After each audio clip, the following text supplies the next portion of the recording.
இவங்கெல்லாம் நமக்கு எதிரி, இவங்களால தான் நம்ம வாழ்க்கை இப்படி இருக்குன்னு பொய்ய சொல்லி அந்த மக்களை ஒரு எதிர்ப்பை தூண்டி அதன் மூலமா இங்க ஆட்சி பண்ணா அதுக்கு பேர் பாசிசம்.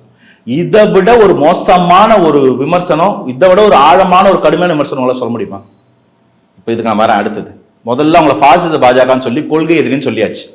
எங்களுடைய கொள்கை சமரசம் இல்லாத செக்யூலர் சோசியல் ஜஸ்டிஸ்.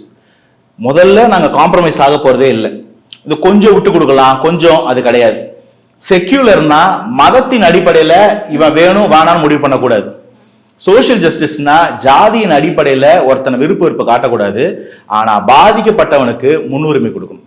இவ்வளவுதான் அன்காம்ப்ரமைஸ்ட் செக்யூலர் சோசியல் ஜஸ்டிஸ். இதை சொல்லிட்டோமா? மோடிஜி தமிழ்நாடுனா ஏன் அலர்ஜி? தமிழகத்தை நீங்க நினைக்கிற மாதிரி ஹேண்டில் பண்ண முடியாது, நாங்க வேற பிராண்ட், கேர்ஃபுல்லா தான் இருக்கணும். தமிழகத்தை யாரும் இப்படி ஈஸியா ஹேண்டில் பண்ணதில்லை, உங்களாலேயும் முடியாது, யாராலையும் முடியாது, இது வேற பிரீடு, இது வேற லேண்டுன்னு சொல்றது.